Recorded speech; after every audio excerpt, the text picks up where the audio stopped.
everyone, Robbie here, and welcome to the Coach's Journey podcast, episode 8. And today's episode is a slightly different kind of episode.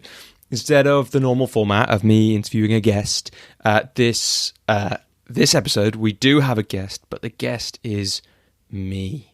Not just me, but me from the past. So basically, in this episode, I wanted to bring together a load of the work and thinking that I've done around coaching in one place. And so this episode, the structure of it is basically the audio from a series of 4 videos that I've made at different times about the nuts and bolts of coaching and how I run my business and where I've learned that and why I do certain things. And then in between each video is me listening back for the first time, I think, to pretty much all of them. And then throwing in a few extra thoughts, pulling out some ideas that I think are important, maybe expanding on a few things here and there.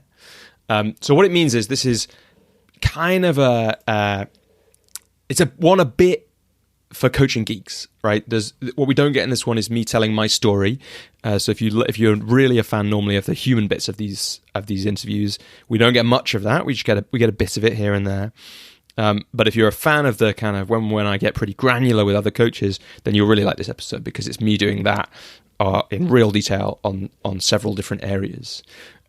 So those areas are why I work with clients over a period of time, not a number of sessions, and how I structure my coaching engagements. Then how I think about and structure my first conversation with a potential client, how I set it up, loads of the actual language I use.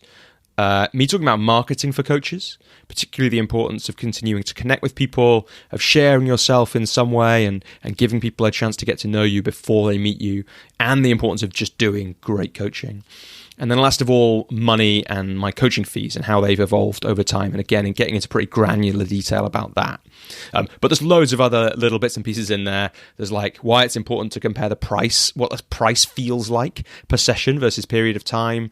The rule I have for making networking events more manageable for me because I find them quite tiring. The importance of leadership as a coach and how it's vital to do the sums when it comes to the fees that you charge as a coach. So there's loads and loads of detail in here that I think you know if you're a coach and you're building a coaching business, you'll have loads to take away. Some of you may have heard some of these videos before. I bet you haven't heard all of them though, because most of them, some of them, like the marketing one, I say it in one of the kind of bits in between videos, but it's great. I really like what I say in that one. There's loads of great ideas in there that I've pulled from different places, and but it's the least watched of all of them. But so I doubt you've listened to all of them. If you have, then it's a good chance to revisit them because they're dense with detail. And also, like I say, there's a few extra little bits and pieces thrown in between each video. So before I kind of dive in, it was really interesting. I was wondering about editing it more, but I've kind of left the intros in. They're kind of cute. They were done, and it also gives a bit of context for why I made the different videos. They're made in 2018 and 2019, so over a period of about a year, I think. Like I said, I don't think I'd watched any of them back, so it's really nice to come back to them fresh. You can hear that from me and the little bits in between them. They're in the order that I made them because they sometimes talk about each other, even though that doesn't, perhaps that, it might have made slightly more sense in some ways to group them. It felt nice to have them in chronological order. And you'll get to hear what my wife Emma calls my coaching voice at times during it. Maybe I do that all the time on the podcast anyway, but there's definitely some times where I'm doing my I'm on video voice. The last thing just to say is, it was really interesting. I had a series of people in 2017, I think, at different times telling me, do you know what, Robbie, I think you should do videos, 3, 4, 5 people. And then you'll hear me, so I'd kind of had that in mind and thought, yeah, maybe I should. And then you'll hear the story of the first video was basically that this guy Sam, who I know, who at the time had just finished his coaching training, great guy. I'll link to him in the show notes. You can go and check out his website and all that kind of thing. He's always got great LinkedIn headlines as well. It was procrastination sniper at one point or something like that. Anyway, Sam had rung me up to ask me about charging over a period of time, not a number of sessions, because I'd kind of referenced it at some point in a group call he'd been on. And then we had this great conversation, and then I was like, that's the video. And then since then, I've made a bunch of them, and they speak to that stuff that I'll get to in the third video about allowing people to get to know you before they meet you. So I that's how I made the videos, and if you've had the curiosity to do that kind of thing, I really recommend it. And yeah, I hope you get loads out of this episode. There's so much great detail in there. And also because I've got a little bit of extra time in the intro, I wanted just to say I hope you're enjoying the music of my good man William. Shout out to Josh and Will in particular from the band. It's so great to use that music on here. I hope you enjoy that, and I hope you enjoy all the bits and pieces that that I share over the next hour and a half or so. And if you do, then just before we dive in, to say, depending on when you listen to this, there's probably still just about time, if you're interested, to join my group program for coaches, which is why I created a couple of the videos that we'll hear the audio from in this episode. Originally to support the participants on that program. We get into loads of great stuff like the stuff in this episode on that program and way more. So if you're curious about that and taking your business to a new level, coaching business in 2020, do check out thecoachesjourney.com. But that's enough from this wonderful, long, lengthy, spacious intro. And let's dive into the Coach's Journey podcast, episode 8, with me, Robbie Swale.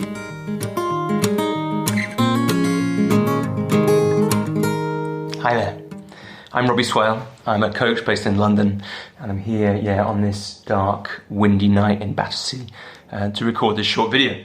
It's a video about why I sell coaching packages as me being someone's coach over a period of time, rather than me being someone's coach for a period of sessions.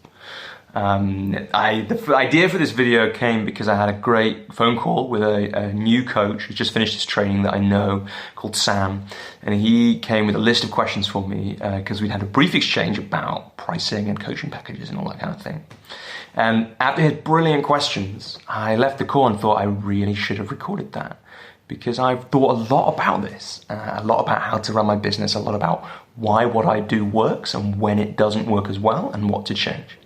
And I've learned from a lot of people. Like, I'm a kind of serial learner, get really interested in the business of coaching and who does it, and want to learn from them as well as the practice of coaching.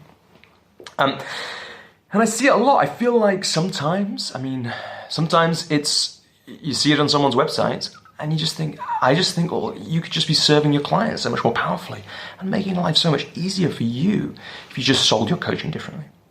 Now, of course, this is all my thinking, and everyone, there's many successful coaches out there who do things very differently to me, I'm sure. So the offer here is, listen to me, see what I have to say. If you're a coach, take on board the things that sound great and leave the ones that don't. And remember that, anything you steal from anyone ever, is, when you deliver it, it's never going to be theirs, right? It's always going to have your flavor. So I'm going to start by talking a little bit about my journey, or the journey of my coaching packages. When I first started, the first coaching I sold 6 sessions for 1 hour each every 2 weeks for £180, so £30 a session. And I sold 2 of those in one day, and my mind blew that people were up for this with me and that they would pay me money. And then I played that out, I think, with 4 or 5, maybe 6 clients actually. Although a couple of them one of them was shorter and one of them was slightly different. But I played that out. And as I did it, I noticed some things. And in particular, there were 2 times when I wanted to do extra coaching with people, and I felt like the way I was selling it wasn't serving me, it wasn't helping me help the clients.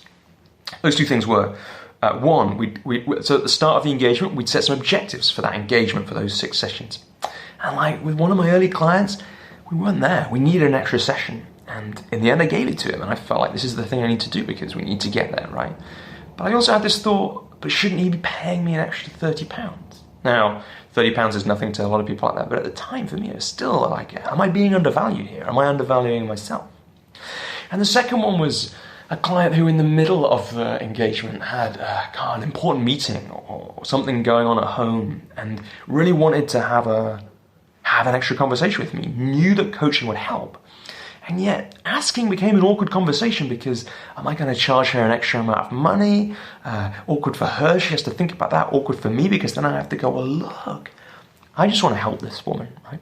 So why should I be thinking about, do I have to have a money conversation here? That's not helping anyone. And then at some point now, I bought some coaching from a new coach, Joel Monk, and Joel sold me 6 months of coaching. I signed up for a 6-month engagement, and it was more money than I expected to pay, but I also got a lot more coaching than I was expecting to get. I'd never come across anyone selling coaching like that. And as I reflected on what I was going to sell from then on, I realized I wanted to move more in that direction. So I noticed that also my 6 sessions tended not to fit equally into every 2 weeks. So I decided not to sell the 3 months, which would have just been what I was selling, but calling it months, but make it 4, because then we'd get that work done. And if we needed an extra session on the end, we'd get it. And that's what I sold. Until about 6 months ago, that's the package I've sold pretty much to everyone that has signed up with me. Not to everyone, because sometimes it's not quite right, and I do some associate work as well, but that's been my preferred way of working. And the way it works is we have sessions, they're 60 or 90 minutes, they're every 2 or 3 weeks usually. And here's the important point. So you can see the flexibility already built in there. I knew that was important. But here's the important point. Here's what solves the first part of solving that problem that I'd seen, which is that what I say to clients is, if you need some extra time with me, you can get in touch.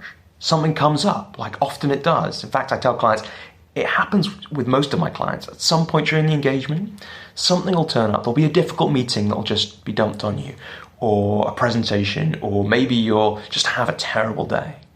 Or something will go on, a new opportunity, and you'll think, you know what, I'd really like some extra time with Robbie on this. I think he could really help me.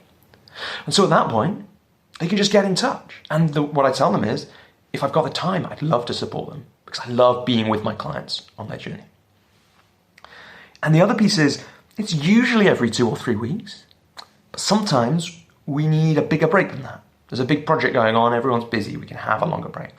And more commonly, sometimes we need to put more sessions in. I had one client who had a big review meeting at the end of the first month of our engagement. So we did a session a week pretty much for that first month to get her ready for that meeting, to get all our work up and going. And then we just carried on a 2 or 3 week pattern for the rest of the engagement. But that was really powerful, and a powerful part of it for her. And that's how I played for quite a while, for probably like 18 months. And then about 6 months ago, I realized that that wasn't quite serving me anymore. And I've extended that minimum amount of work that I do to 6 months. For me, that now enables me to be more ambitious with our work with the client. It enables me to help a client really embed the learning and the changes they want to make. And I just feel like it serves them better, especially the type of client that I'm working with now. More and more leaders, more and more people with an ongoing reason for coming to coaching rather than a single issue, where 4 months serves quite well on a kind of single issue, settling into a new role or a career change. So there are a couple of reasons. That's the story really, and then there are a couple of reasons I want to draw out about objective setting that I think are really powerful about a time period rather than a number of sessions. So the way I start all my engagements is creating some objectives. What will success look like for us? Or these days I quite often call it, what's the vision for your next 6 months that we'll work towards? And I don't know if you can already see it, right? What's the vision? What's your vision for the next 6 months of your life, right? That's a question that I can feel. It's really different to say, what's your vision of success after 6 coaching sessions? Because even I as a coach don't really know. I can't feel what that means. I don't really know it. And if you've just come to coach fresh and you've got a choice between 2 things, you got me saying, so after 6 coaching sessions, how will we know we've succeeded? And you're like, oh, I don't know, we don't really know what can happen in 6 coaching sessions. But if I'm saying, after 3 months, what will have changed so that we'll know we've succeeded? Well, I've got a feel for 3 months. And more than that, I've got a feel for 6 months, right? I know where I was 6 months ago, and I know that a lot can change in that time. So I can get into, well, what do I want to change in this 6 months? There's also a piece about, and this is also a little bit about why I like to play over a longer time period. But there's also something, I think, about the ambition of the goals. So people find it quite hard to set ambitious goals for coaching work. Like those of you who have read some of my writing or worked with me before will know that I tend to play the objectives or the vision on 3 levels. The first is what will success look like? The second is, and what would have to happen for this engagement to be really extraordinary? And the third is, and what's the impossible goal? Now over coaching sessions, again, this gets like confusing, a bit murky. Well, is it going to be 18 months once a month? Or is those 18 sessions going to happen in 6 months, right? And no matter what you say, you'll find that there's more movement, or I've found, whenever I've charged by the session, there's more fluidity than I imagine there'll be, no matter how carefully I contract with when those sessions take place. And so you can set ambitious goals, because people know, well, what normally changes for me in 6 months? Okay, well, like my work gets a bit better and my relationships get a bit better, but what I would like to happen is this and this and this. And what would be really extraordinary over 6 months? Well, that's this slightly bigger transformation that I'm a bit nervous to say. And what's the impossible goal? Well, that's finding a business partner who's going to take me to the next level. Like, I don't believe that's really possible. Someone that I genuinely love. And then you know that about a 6 month period. You know that about a year. You know what you achieved last year. You know what you achieved in the next year. You can really feel it. There's a little sidebar for coaches, clients, close your ears. It sounds better value. Because if you're paying, because let's think about this, right? Clients, you can open your ears actually. There's some stuff for you here too. So let's think about a year, and let's think about an engagement that might cost £6,000. So over a year, if you're doing sessions every 2 or 3 weeks, you might do 25 sessions. Let's say it's 22. We're going to have some Christmas holiday, going to have some holiday in the summer, and we're not going to do sessions. So it's going to cost you, the fee for this engagement is £6,000 for 22 coaching sessions. I don't really know what that means. That sounds like a lot of money. It's more expensive than my personal trainer or my plumber, right? 22 sessions, I'm starting doing the sums in my head. It's like, they're an hour and a half, so how many hours is that? Maybe 30 hours. Divide it all up, and then you get into this scarcity comparison place. The alternative is this. So I'm a coach. I'm going to be by your side when you need me for the next 12 months. And the fee for that is £6,000. And suddenly that's different. Suddenly I'm paying for a companion on the journey. That for me as a coach is what I want to be, right? I want to be with someone, supporting them, opening their eyes, opening their mind, changing their perspectives as they go from where they are now to somewhere extraordinary. I want to be with them for that 6 or 12 month period. And you can see, for me, it feels totally different. And I feel excited by paying $6,000 or $10,000 or $3,000 or whatever the amount of money is, pounds or euros or dollars, to have a really cool coach with me on my journey. Sessions? I'm not so sure. And if you think this is just sales chat, just think about what people are really paying for. Are they really paying for your time? No. They're paying for you to get them where they want to be. They're paying for you to create some massive change in their lives, insights, events out there, practical stuff and internal stuff. They're not paying for you by the hour, because we both know, all coaches know, that magic happens between the sessions as well. And it happens partly because of the commitment they make to themselves. And all that goes with the coaching. It's not just the time you're there. And when you get into that place, that's a place of comparison and lack and scarcity, rather than a place of possibility and excitement. And a final piece on scarcity to finish, I guess. I see it with clients, like, if you charge by the sessions, one of the things I see is and I said this already, the kind of fluidity of when they happen. Now, I've noticed when I book a set of sessions that particularly towards the end, particularly the last ones, I tend to get pushed back and back. And I think there's 2 parts of that, right? One of the part is probably resistance. It's like, I don't want to have to finish this. I haven't done all the stuff yet. I want to get out of it, right? I know what I want to achieve by the end of these 12 sessions, and I haven't done it all yet, so I'm going to push that back. I'm just going to not reply to the email. And The other one is probably more for coaches. It's like, I'm chasing around after those people. I'm emailing them, and that's no good, right? That's no good at all. And the difference is palpable. The incentives of a time-bound engagement are just really different.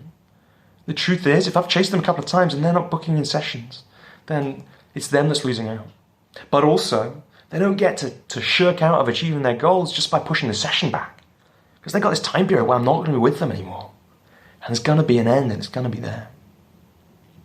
And I know someone who's got some sessions in the bank from her coach from years ago.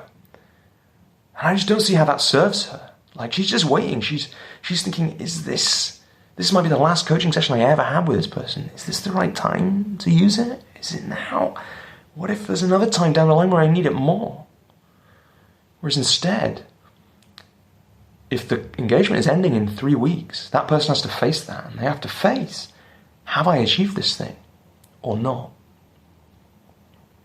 Will I do it between now and the end of this engagement or not? If not, why not? And one of my favorite things, all those decisions are just taken out of a client's mind when they're thinking about working with a coach for 6 months. Because then all they really have to decide is this a 6-month period in which I want to change my life? Is this a 12-month period in which I want to change my life? And do I want this person, is this the person to help me create something extraordinary?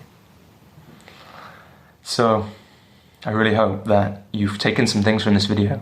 It's been super fun to record it. And I'm excited to see how you use this and what you gain from it. And keep getting out there and keep changing lives. So fun to look back at that video there. And it's weird, like mostly I still do my work much like that. There are only a couple of things I wanted to add in really that came up as I was thinking it through about some of the logistics and also of how I work, and also one of the other effects that I kind of touch on but don't get into in detail. One of the things that I noticed, which I kind of briefly mentioned in that, but is worth just emphasizing again, is the reason that I moved to 6 months from 4 months. These days when I think about that, some of it's because of the complexity of what I'm dealing with, of the challenges that clients tend to bring to our work, which tends to be a little more complex than it was when I was first starting out. Means that a 6-month engagement is just more likely to be the right thing than a 4-month engagement. But another was that I had a couple of clients, a couple of the last few clients that I charged, that I'd offered 4 months to. It just felt to me like if I'd only offered them a 6-month engagement, they would have been better served by that, because it just gave them this extra 2 months to embed things in their life, to be, everyone's got a plan till you get smacked in the face, to get smacked in the face and still have me around and the coaching space to support them with that. So that's an advantage of the longer engagement. 6 months 4 months is quite a long time, and I did a lot of great work in that amount of time, but I like the 6-month rhythm. A really practical thing, which I learned from Joel, just like I learned the time period versus number of sessions thing from Joel Monk, is if there's one reason or another, if Joel was away for a workshop or whatever, or I'm away for a workshop now, and I can't fit in a session for 2 weeks, or I go on holiday at late notice, or we're in a weekly rhythm, and the holiday somehow me going away for 2 weeks doesn't feel quite right, I sometimes just add on a couple of extra weeks at the end of the engagement, so they get 6 months and 2 weeks instead. And again, if people are working with me over Christmas, it tends to be literally a bit more than six months. Similarly, if they're working with me over the summer, so it's not always the case. But if I'm away for 3 weeks on my honeymoon, like I was last year, then the people who work with me over that period get a little bit of extra time onto the end. And that's a really easy thing to do for me. And it feels like it holds integrity in lots of good ways. And then the last thing is just a little story about a client. We did a 12-month engagement, the first one we did together. And he got so much from the pace picked up in the last 3 months of that because of the impending end of our work. And I kind of mentioned that in that recording, that video. What's interesting is he decided that after that we would do a 6-month engagement, even though he thought he might want to work together for another 12 months. This is the next time we work together, because the 6 months would give us, if we did 2 times 6 months, that would give us 2 times that that last pacey momentum. I've got to get this sorted because our work is going to end soon. So that's a little bit more about that. And I think in some of the later videos, we'll get into a bit more some of those shifts as well, or when we get into kind of pricing and that kind of thing. We'll come back to some of these things. So the next bit that's coming up was originally a video which I recorded for the participants of the Coach's Journey group program, and it's called How I Structure My First Conversation with a Potential Coaching Client. It definitely owes a lot to a Rich Litvin video, which I mentioned, a couple of Rich Litvin videos, which I mentioned in this in the next few minutes, which I'll link to in the show notes. But it is, of course, as always, like I said in that last video, it's all that, but with my flavor. So I hope you enjoy it, and I'll be back after that with a few more thoughts, having listened to it again for the first time in quite a while.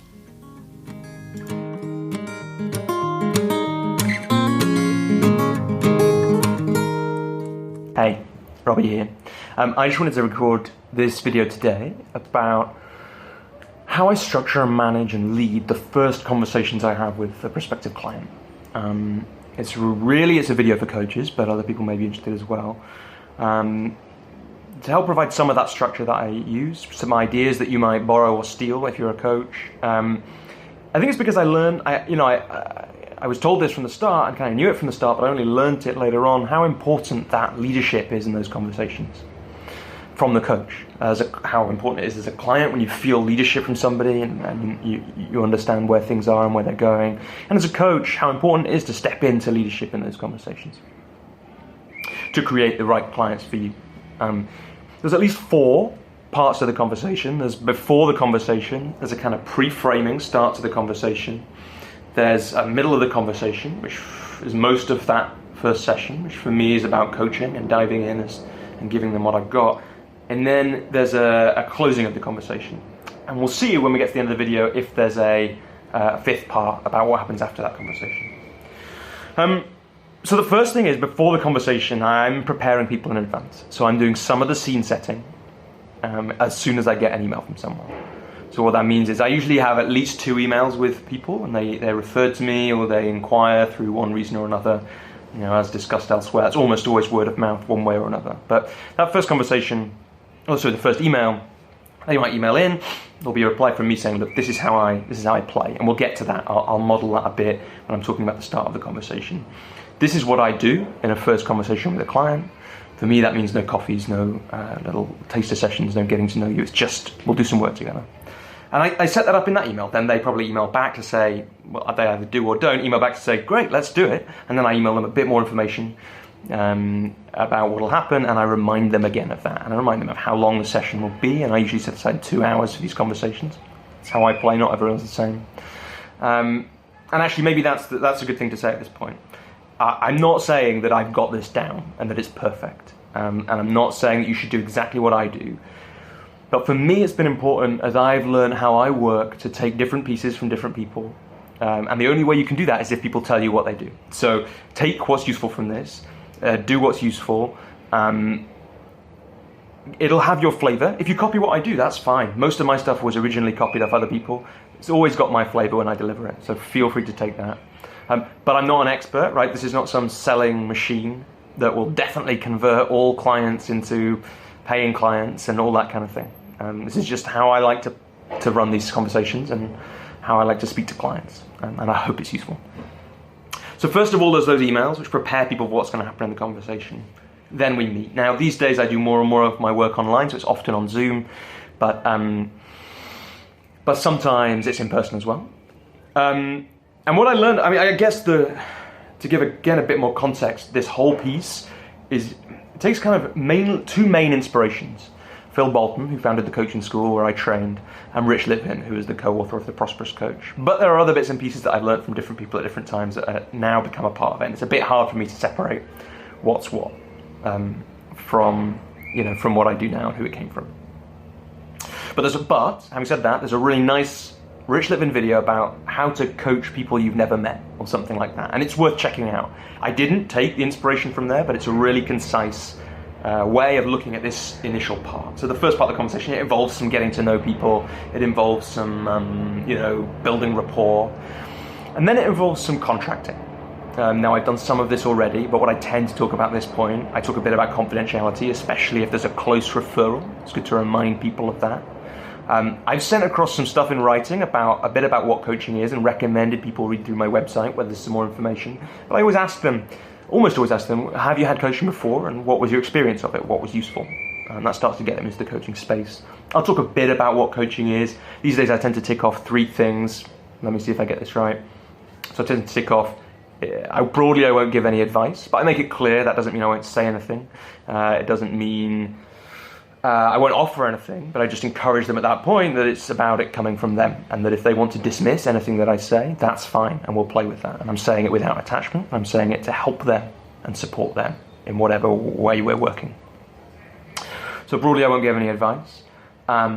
It's always forward-looking, and I make it clear, we might look at things that have happened before, but the aim will always be about creating the future and about how will we use this next. And there's always some kind of action from it, and that's my preference, right? Different people's coaching are different, but for me, there's almost always, it's not quite true to say always, there's almost always some practical steps to be taken in the world. And if there isn't, there's some very specific situations where that might not be the case. If it's been a particularly deep, important session, well, the action then is to allow things to settle sometimes, perhaps. So I'll explain that. I'll explain a bit about the notes that I'm doing. I usually take a few notes, and especially if it's online, people can't see that. Make some jokes about not checking Facebook. And I always do a time check again. And it's interesting to hear on that video of Rich's, he says that as well. And I found that's really important because no matter how many times you say, it'll be an hour, it'll be 2 hours, sometimes people have booked things in. And also as a coach, I find it sometimes useful to know, is that a hard finish? Do they have to go on the dot in 90 minutes time? Or is there a bit of flexibility there? Because that means if we're right in the middle of something, there's a bit of time to run over. But that's my attitude to time. Different coaches and different people feel very differently about that. And then I'll talk a little bit about what'll happen in this conversation. So I'll say, look, I'm the way I like to do this, most people haven't done coaching and certainly haven't done coaching with me. And even if you've done some coaching with me before, my coaching might have changed this thing. You might have changed. In fact, both almost certainly will have changed.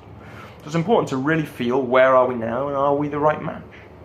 And so the best way to do that is to do some work. So my aim for the conversation is to give them everything I've got, give them my absolute best, recognizing that phrase, I borrowed that from Jamie Smart, give them my absolute best for the conversation and see where we get to. And then there's a few, and this is what I say, right? And then there's a few things that might happen at the end. We might think that actually coaching isn't what you need right now. And that happens sometimes. Sometimes what people just need and get from a first conversation with me is the energy to take something forward. Coaching is sometimes about helping people do what they want to do anyway, or getting people to do what they want to do anyway. Sometimes actually the only intervention people need from me is a shot of energy or a little understanding of something, a new insight, and then away they go. Now what I say is if that's the case, I'll usually recommend a resource. So that's one thing that might happen. Sometimes coaching might be the right thing for them, but I'm not the right person, or a helping profession or some kind of help is the right thing, but it's not me. And then I might make a referral to another coach, to somebody else, to a consultant, I don't know. It could be any number of things. So it could be, this is borrowed from Giovanna Caposa, she told me this. It might be a referral, it might be a resource. We might decide that so part of the aim for this conversation is to get to a yes or no. Now sometimes I say that explicitly, but that's definitely what I'm doing. Like, do I want to work with this person? And do I think that now is the right time? And do they want to work with me? Now sometimes at the end of one conversation, even a 2-hour one, I'm not there. In that case, it's important to let people know that up front, right? So to contract in that way. So I would say, look, we might not be ready. And so in that case, we might want to meet again and arrange another call on the same arrangement as a gift from me. And then we'll put that in the diary if that's the case at the end of this conversation. Or the fourth thing is, so it's a resource, a referral, we might meet again, or if both of us feel like it's the right thing to do, we might talk about what it looks like to work with me. And I check in, is that okay? And I share, look, I'm just going to give you everything I've got for this. Now, we need to get into a place where we can trust each other. And so what I'm saying to you is, if I'm going down the wrong way, if I'm getting too deep, if I'm not getting deep enough, if there's something I'm skirting over, any of those things and more, be honest, tell me. And then we can do that, because we'll get used to working with each other. But my aim will be to give everything I've got in that session and serve the client as well as I can. And that's the end of the first part. give or take. The second part, Robbie, the first part, the proper conversation. The third part then is the conversation itself, and here I just coach. Often there's a bit of telling the client's story.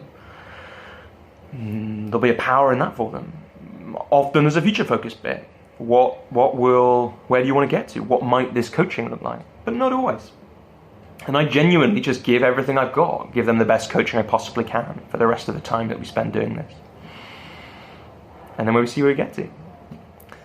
And then at the end of the conversation, a few things might happen. I might say, look, I don't think you're ready.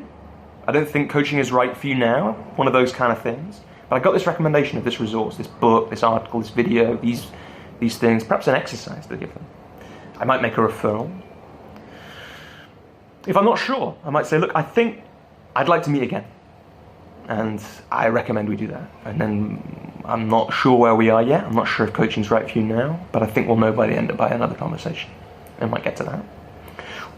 And then I'll skip this, and this could happen at the end of this first conversation, this fourth one, or it could happen at the end of the next one.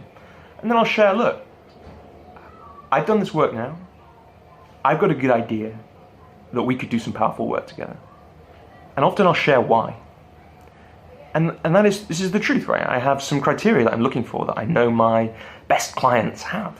The people I do my best work with, the most inspiring work, place where I'm close to or in the zone of genius. And I check, do those people have those things? And if they do, I tell them, right? And that's exciting and it's nice. Because there's some great things about that. In that, there's some of the things that are wonderful about them and I admire about them. And also, there's some of the challenges they face. And if that resonates with them, I check in. Does this resonate with you? Do you hear yourself in this description? And usually, if I've judged it right and trusted my instinct, I do. And then I'll say, well, so look, I think we could do some powerful work together if it's the right time. Would you like to hear what working with me more would look like? And that's a really gentle question, and it's important to notice that. And it gives them permission to say, no, actually, it's not right for me now. And sometimes they do, and that's great. And then, if they say yes, then I'll go into the proposal. And the place to go for this is another Rich Litvin video, The Art of the Proposal. I'll put the link for that just below the video. It's a brilliant video. I've adapted it to be about how I work, and I play it slightly different in different ways. And then at some point at the end of that, there's the question, so, what do you think? Where do we go from here? Are you ready? Is this the right thing for you now? Again, a gentle question, but often it's just, so what do you think? And that broadly covers what happens in the conversation. Now, there's a load of intricacies around that at the end. What happens when they say yes, they have questions, and part of that is just experience and getting used to it. I guess a piece to say is, sometimes the question I get is, how do you bridge between the coaching and that proposal section? I bring the coaching to an end, in the way that I bring all coaching to an end. What are the things you're taking away from this conversation? What stands out? What's new? I had a new one recently to ask people at the end of conversations sometimes. If I could guarantee there was one insight from this conversation that you wouldn't forget, what would it be? Tie that up. Tie up the action. Get it specific. And then move in that, okay, well, I've got this feeling that this might be where we've been. This working together could be a possibility for us, and talk about that. So that, I think, covers most of it. There's loads of questions to be asked around this. It's based on all these things I've learned, including the Prosperous Coach, including the stuff I learned from Phil. Please feel free to ask them. Please feel free to get in touch below, wherever. And yeah, best of luck with your coaching. Nice. So much good stuff in there. I love also hearing the way the audio picks up. These are all recorded on my phone, and you can hear the helicopter coming into Battersea Helipad. You can hear a plane going over. You can hear the school across the road picking up if you've got the headphones on loud enough, like I did. And interesting in that one that actually I'd forgotten. I thought that I made this video after I'd watched Rich's one about how you coach someone you've again, I haven't looked it up yet, but I'll put it in the show notes, how you coach someone you've never met before, something like that. And interesting that actually I felt at the time that hadn't influenced this particularly. I probably have adjusted a little bit since then, because there's some good stuff in that video from Rich. Yeah, a couple of things I wanted to pick up on, really. I talk a little bit about that is how I like to work. So to, for example, do the coaching in the session rather than what I originally learned from Phil Bolton was more of a consultation, more what other people would call a chemistry call, sometimes I think. And, I talk about converting clients. That's definitely not what this way of working was set up to do for me. What it was set up to do for me was kind of two things. First of all, play the long game with my coaching business. And second of all, be something that I enjoyed doing. And in a way, I saw both of these things when I did a few consultations. I kind of did consultations with my first few clients where we'd speak, we'd get into what they wanted to get out of the coaching, but we wouldn't actually do any coaching. And I think I've written this elsewhere, but it was only when I shopped around for coaches that I really realized the difference between those two things. When you've really felt the experience of being coached by someone compared to having spent 2 hours with someone, and then you ask them, "Is this what coaching with you is like?" And they say, "No, it's completely different." And if you've really felt what working with someone is like, that's a really different. It's a much easier prospect to buy. So I think there is a really positive sales reason to do this. But I shifted, for sure, it was like the nail in the coffin of shifting to work in this way rather than the consultations, was when I had several consultations quite near each other with people who didn't become clients. And I realized that if I'd done coaching with them, then I'd have got to coach them. And as it was, I didn't. As it was, we got to have this conversation. I got to get to know them enough to know that I thought they were a really interesting person, but we didn't get to do the really exciting, fun bit of coaching them. And there's a couple of reasons why I wished I could have done that. One is I thought it might have helped them. Another is that I would have gained experience of coaching them instead of experience of doing consultations. And the third one, is like, then they become a potential person to refer people to me in the future. And that is really useful as part of the long game of coaching. And they really know what it's like to work with me, so that later on, if the time is right, then they'll come back and we might have that conversation. And it's really important to enjoy it. Right, I would get, when I used to do it the old way, the consultation way, I would get really caught up in, am I saying the right thing? Have I said enough here? How have I got this wrong? Whereas if I'm just coaching them, then I can get fully into service with them. I can just get, how do I serve this person as deeply, as much as possible? And sometimes, like I said in the clip, in the video, sometimes that means that they don't work with me anymore. I had this conversation recently with someone, and it was like, we got about halfway through the second conversation, and I was like, you could tell he kind of felt obliged to have the conversation about working together, and I was wondering about it, and then I was just like, I think you're done. I think you're good to go. And that's great and exciting for all of us. Another thing that I've added in since that conversation, it can get tricky if you feel like you're not the right match for someone. So one of the things I often say to people is, look, I'm about working from my zone of genius. So I'm listening to feel that. And I also have a deal that if I think that there might be somebody else out there who could do a better job coaching this person or supporting this person than I will, then I'll tell the person that, which might be through making a referral. But those two things are really tightly held together for me. If I'm in my zone of genius, then I'm probably the person with somebody. Then I'm probably the person who can do some really powerful work with them. But if I'm not in that place for whatever reason, there's probably someone else out there who would be closer to that and therefore could do some more powerful work. And then the last extra piece I wanted to throw in on the back of that clip, that video, was I had this thought since this. So you can watch that Rich Litvin video, The Art of the Proposal, and it's a beautifully structured thing. I sent it to my dad once, and he was like, this is amazing. My dad spent some time working as a professional therapist, and he said he wished he'd had something like that about therapy when he was doing it, because there's just so much of Rich's experience condensed into that one video in about 20, 25 minutes, I think. My feeling is that kind of proposal in the detail and the way that Rich talks about it in that video is really important once the fees get higher. And I think that the line for me was around somewhere between £1,500 and £2,000 of investment. If you're asking someone for that or less, you can just about get away with just coaching them and then just telling them, we'll meet this often over this amount of time, and this is the fee. More than that, people don't have that amount of money lying around as much, and it becomes a more serious investment. If you're asking for £2,000 more than that, they need to have a real feeling for what the way you work and what they're going to get. And Rich's video is great for giving them that, and so I fully recommend you check that out.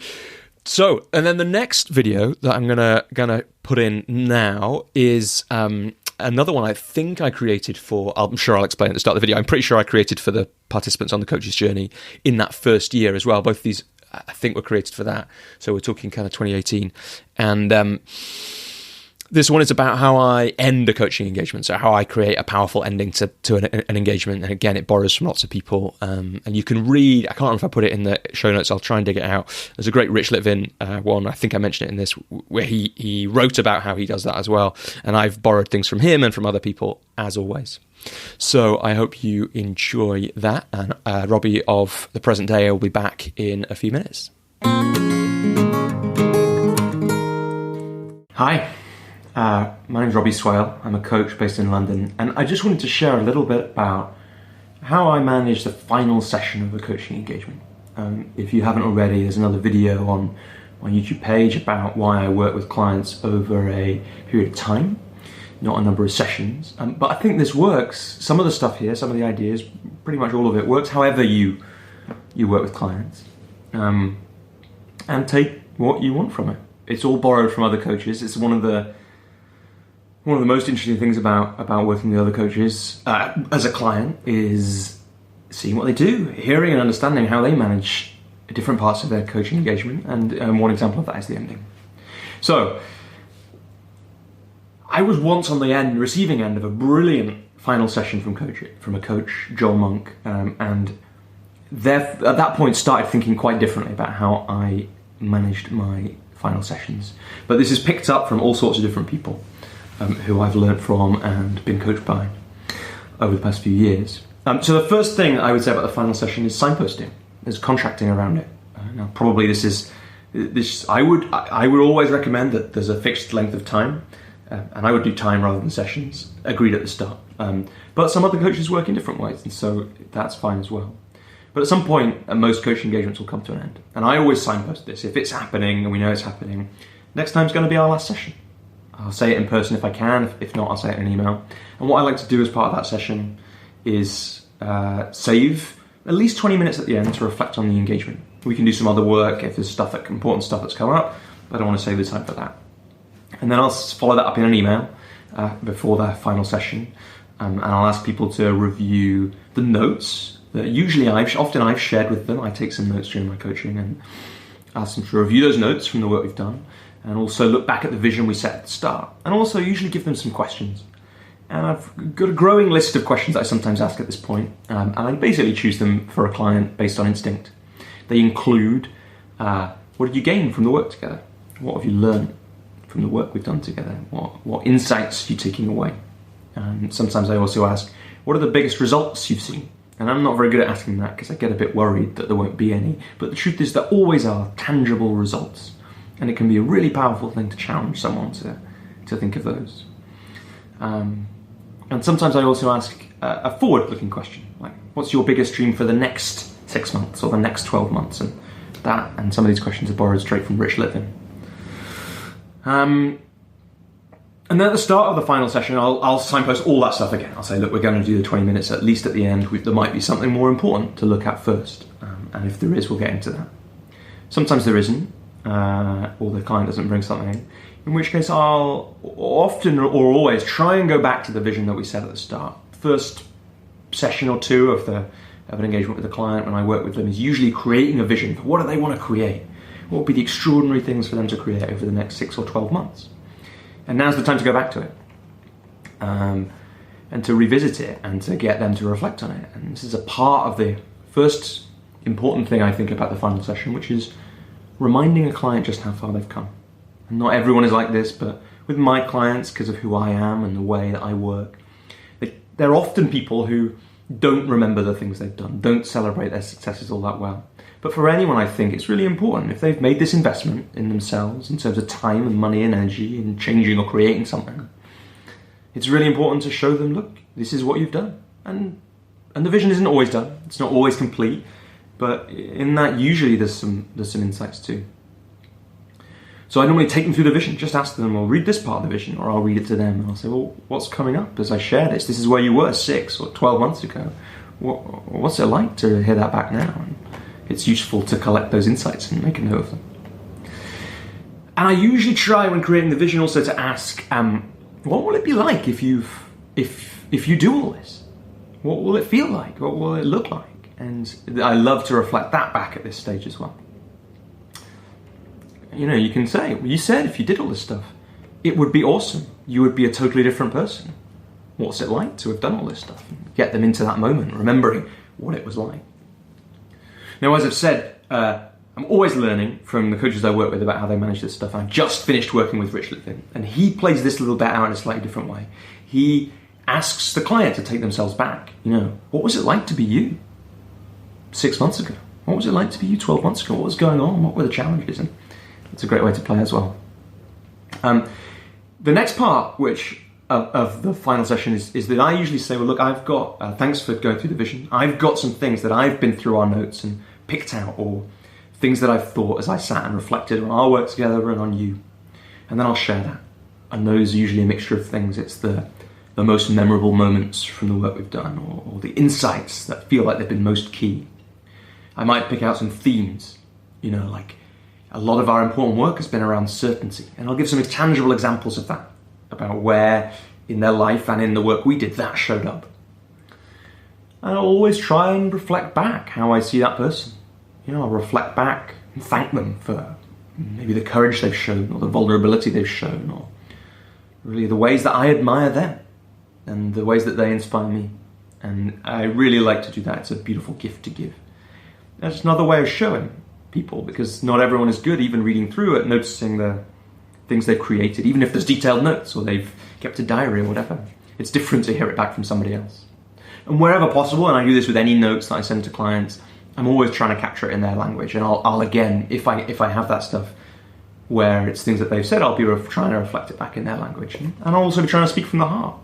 This is all true. Like, it's very important that that stuff is genuine, because people don't often get told that. And after 6 months of working with someone, you know them pretty well, and you've seen them in a way that lots of people don't. And to reflect that back to them, which, you know, I feel like is often with my clients the most real, the most them they ever are is in coaching. And so to be able to reflect some of that back can be very powerful for them. And then after that, I'll invite them. Well, I'll ask them what they noticed, what it was like as I reflected the things that I reflected back to them. And I'll ask for what came up for them at that point, what they noticed. And then I'll ask them some of the questions that I might have sent them in advance. Sometimes I ask all of them, and sometimes I don't, and there's not really a pattern to that. It's just however much time we've got on whatever's going on, whatever comes up for me. Sometimes I'll ask all of them, and sometimes I'll just choose one, whatever feels right in the moment, and I'll ask it. And then I'll quite often say, so if maybe I chose, you know, what are the insights the biggest insights that you've taken from our work together? And when they answer one, I'll say, and what else? And what else? And what else? And I learned the neuroscience behind that recently, that powerful coaching tool of just saying what else, or asking the same question over and over again. You know, and it's that, let me get this right, it's that the first few times that you get asked that kind of question, you're asked to come up with an idea, you come up with the common ideas. It's like the neuroscience, it's like the paths most travelled, the neural pathways most used.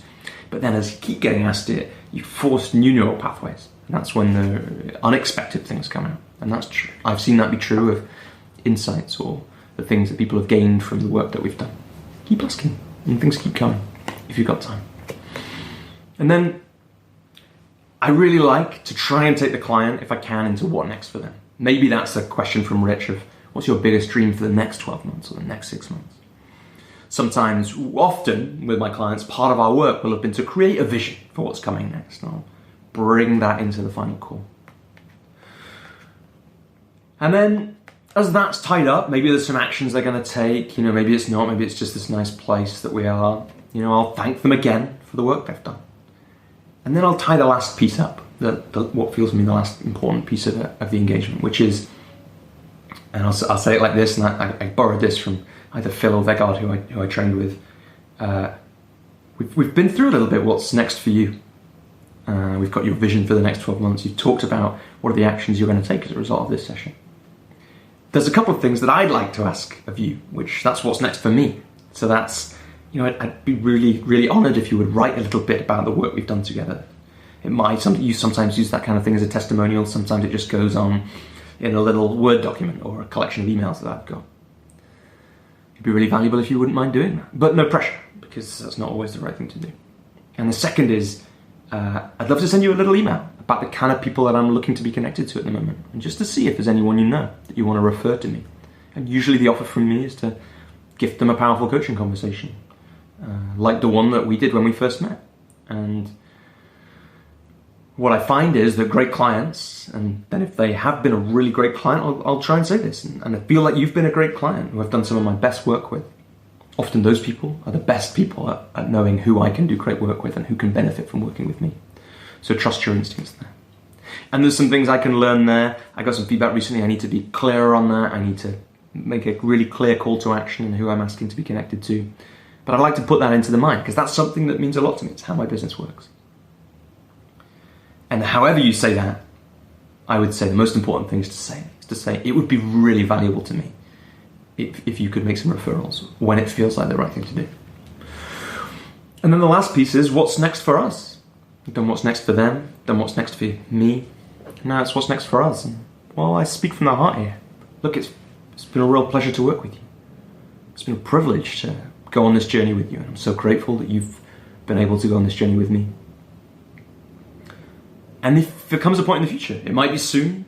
Some clients, want to start working together straight away, or in a month, or in 2 months, or it might not be for a long period. But if in the future you come to a point where you feel like we could do some powerful work together again, then let's talk. Because I've really enjoyed this. It's been powerful and fulfilling for me. And, you can't promise. Maybe I say that sometimes, but I have a feeling that if we do some more work together, we can do that again. And then I close the call, and usually we say some goodbyes, and we see what happens. And my feeling is that there is real power in creating a good ending for people, an ending that reflects who you are as a coach and a person. Because often in life we don't get those good endings, and to me, it means a lot to create the kind of ending that I would want to receive. And I think that in itself can be a powerful thing for people. So look, steal away from what I've shared here today. If you've got any ideas about great ways to end coaching engagements, great things to ask, great ways to play, I'd love to hear them. And yeah, keep changing the world.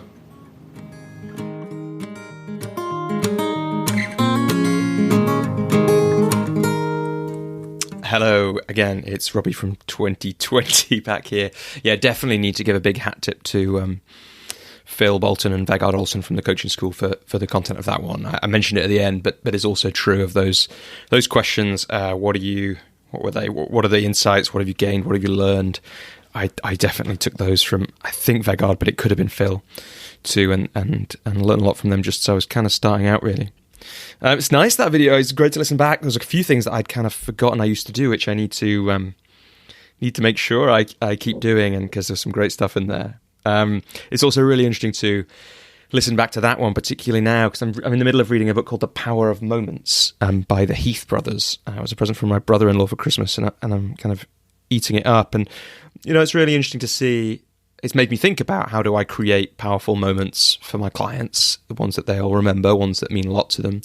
And it's interesting that some of that, I do that in this final conversation, particularly helping them acknowledge the progress they've made, which is something that in that book, the Heath brothers say we're not very good at a lot of the time. But also in creating a powerful ending too. So it's nice to listen to that back. Yeah, I want to pick up a few things from across that one. One is I'm usually a bit like I said in one of the earlier kind of interludes in this episode. I'm signposting the end of the engagement earlier than I was then. It sounds like if I was just saying it the session before, it'll be our last session next time. I'm usually saying it much earlier than that. I'm saying, look, we've got about a month left now, and bringing that in. Not too much, hopefully, but over and over again to make sure clients know that we've got this piece of work, and if they want to do something with me by their side, they need to do it in this time that we've got. So that's one thing. I mentioned notes in there, and I know a lot of people, coaches, ask questions and worry about note-taking. So I just want to say a couple of things about that. I take quite a lot of notes, and because I like writing, with my one-on-one private clients, I send them usually follow-up notes, relatively detailed, like whatever I've captured as a follow-up to each conversation. And there are some great things about that. One of my clients said it's like having a book written for you about yourself or about a 6-month period in your life, which is super cool. Some clients have just been so grateful to have that stuff in writing and their language captured, so they don't have to worry about thinking about it. But I have concerns about my presence sometimes. I watched a video, one of the videos that's online of me recording, and instantly paid less attention to my notes, having watched myself coach back, because I was aware that I was losing eye contact a lot. I do that a bit less now, but I sometimes I do lose eye contact because of note taking. It's an interesting thing to do and decision to make as a coach.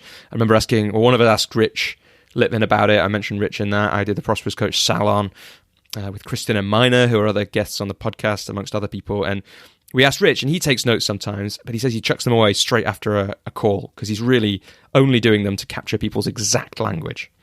If you ever heard Rich coach, he uses that incredibly powerfully, and it's very useful to do to get the exact phrase that someone's getting. So notes, tricky, interesting questions. I have some associate work that I do where they require us to make some notes. For other bits of work, like my group programs, I take some notes in the session, but don't send any round.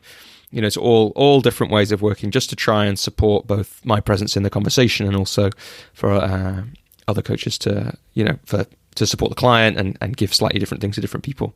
Interesting decisions to make. I wanted to catch, asking that question, things like what have been those questions at the end, me being a bit nervous about saying what have been the biggest results from our coaching, because what if there haven't been any? And I would just really encourage everyone, including me, to lean into that little bit of anxiety. At the end of a coaching session, any coaches, one of my biggest bits of advice would be, make sure you're asking some questions at the end of a coaching session. What stands out from that conversation? What have been the most useful things to come out of it? It's really good for two reasons. One is it helps the client. It really does. It helps them consolidate what they've learned, and then if they're only going to write down 2 things, maybe they're going to write down the 2 most important insights they've just had over the last hour or whatever. But it also helps the coach embody confidence about what they're doing. If you keep asking, it's like coaches sometimes ask things like, how do you get to the point where you really believe in your work? Well, if at the end of every coaching conversation you have, you're saying what was useful about that conversation, and people are telling you, then it's really hard to not understand and embody that coaching is valuable and useful. And you can mix those questions up, use some of the ones that I mentioned in that episode. I wanted to catch a bit like I mentioned in the last conversation, I come back to the vision we made. I'm also coming back to that throughout the engagement. So I think I'll talk about that maybe in one of the other videos. I can't quite remember if it's in there or not. But, we'll be coming back to the vision about halfway through, between a third and 2/3 of the way through, at least. Often more than that. Often clients will bring it in themselves in different ways, but it won't be the first time we've gone back to the vision in that final session. We'll have done that already, because it's important to check in. Is the dream you had at the start still the same dream now? Do we need to change? Has some of it been achieved, and now we can add some other stuff in? Is there new things we've learned that might go in there? So I'm doing that partway through an engagement too. And then last of all, I wanted to touch in on the power of the acknowledgement and validation at the end. And that was what I kind of referenced it really briefly, that a powerful ending with a coach that I had as a client really informed all of this and made me think about it differently. That was with Joel, who again influenced me a lot. And he did this thing where he just in the last session he brought, I can't remember if it was 4 or 5 themes or moments that just really stood out for him from the engagement. And it was so powerful to hear them back that I decided I would bring that into almost all of my engagements from then on. And that feels risky for coaches sometimes, because it means you're bringing something. But I found that it is a really just powerful thing for a client to hear. And they know that I'm sharing that with them. And I sometimes say this, these are just what came up for me. It's not everything, but I wanted to highlight these few things. And I found that to be just a really nice way of showing the client some of the progress, bringing to mind some things that they've forgotten, and all that kind of thing too. So, that is just a few thoughts I had about that video, about endings of coaching engagements. The next video is about marketing, about connecting and sharing and doing great work. So Again, I created this for Coach's Journey participants, I think, and yeah, I'll be back in a few minutes after you've heard from Robbie of 2018 or something. I'll be back with a few other thoughts, I'm sure, on that video. Hey, my name's Robbie Swale. I'm a coach based in London, and I want to create this short video today about marketing for coaches. Some of it will definitely apply to other people as well. I had a funny conversation with my sister about, 18 months ago or a year ago, who's a DJ. And it turned out the way that she had used Instagram was basically exactly how I'd used LinkedIn, and which had been for both of us an unexpected way of growing our businesses and people's awareness of us. So I think some of the principles here will apply everywhere.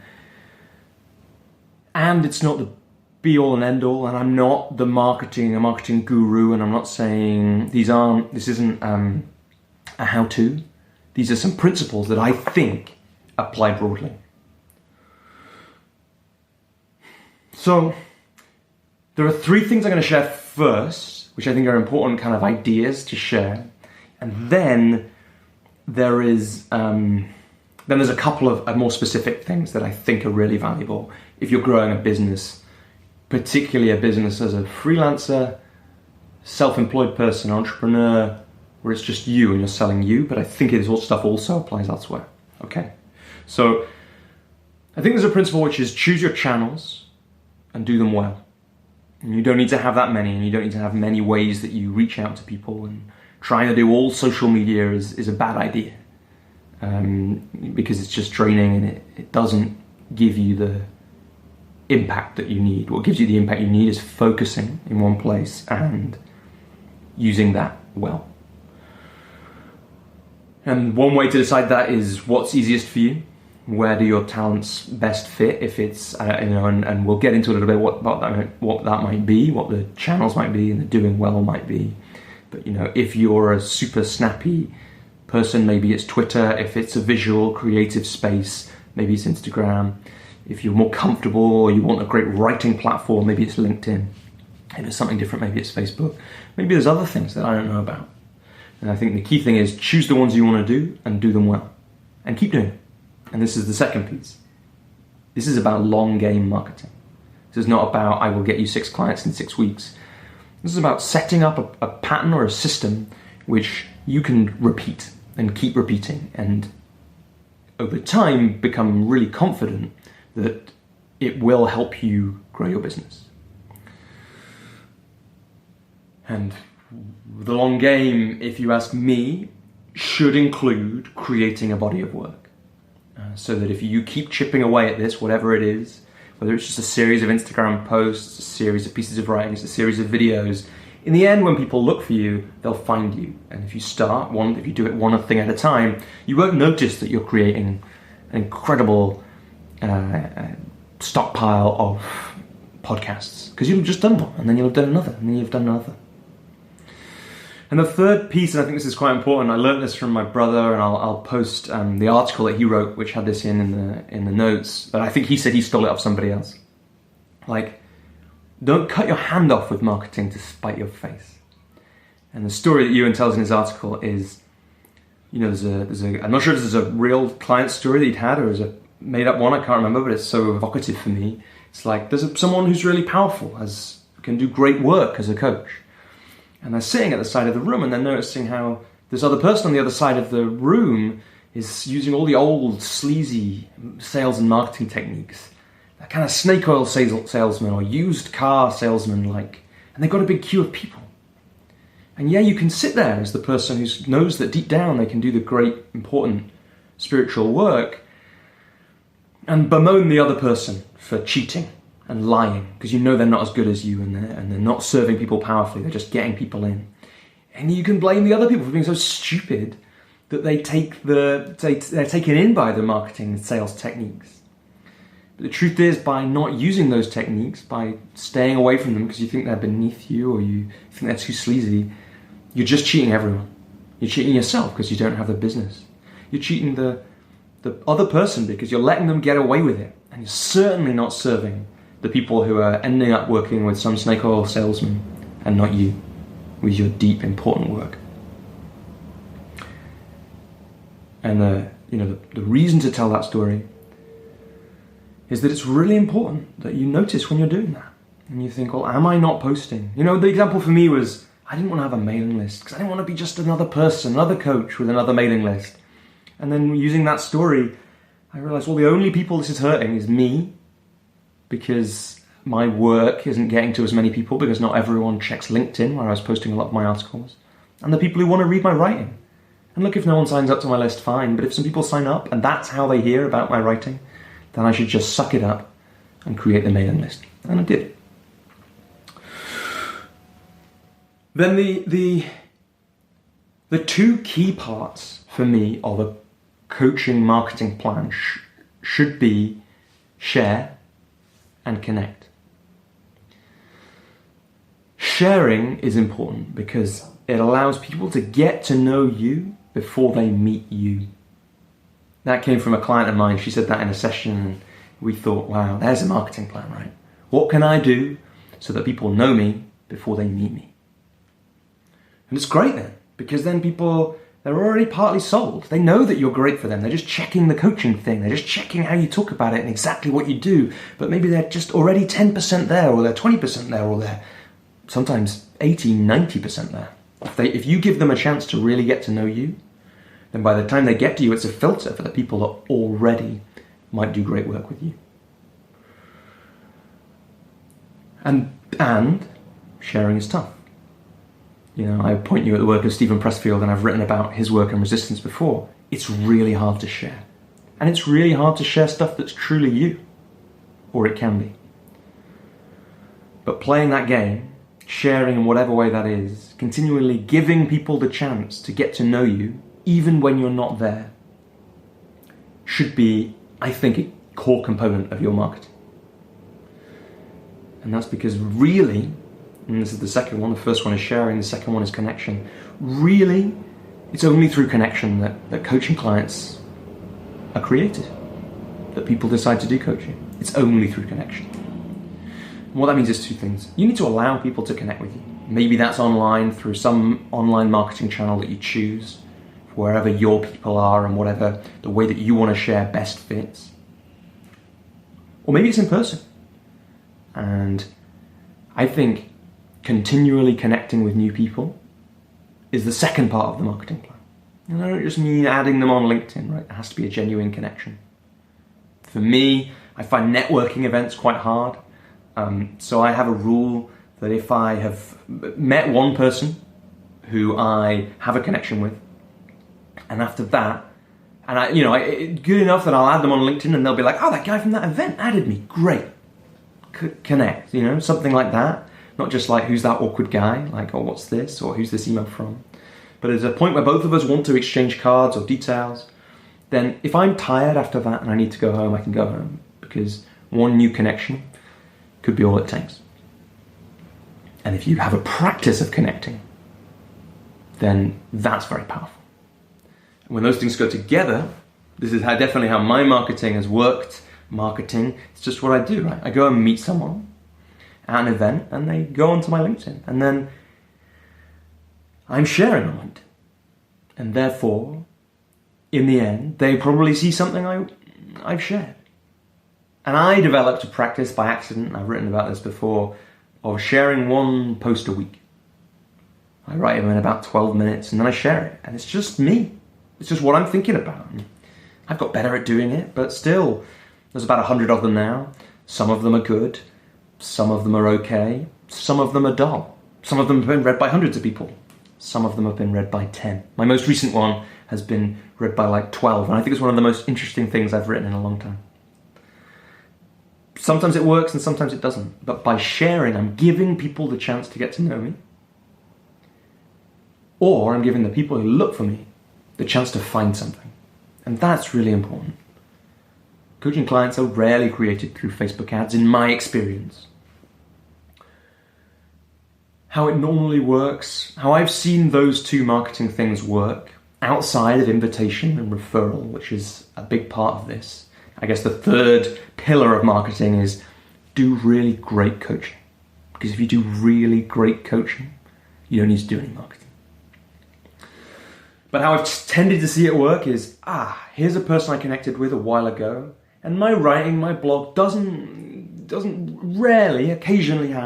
rarely creates a new client. What it tends to do is allow someone to feel like they know me well enough to move from being a connection, someone I met or worked with 10 years ago or met at an event, to reaching out to me and saying, I've been thinking I might need some help.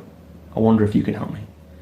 And what I'm really trying to do through the marketing that I do is share myself so that other people know me and feel like when they need some help, they know, am I the right person to help them? So just to recap that, choose a channel, choose the way you're going to market and do it well.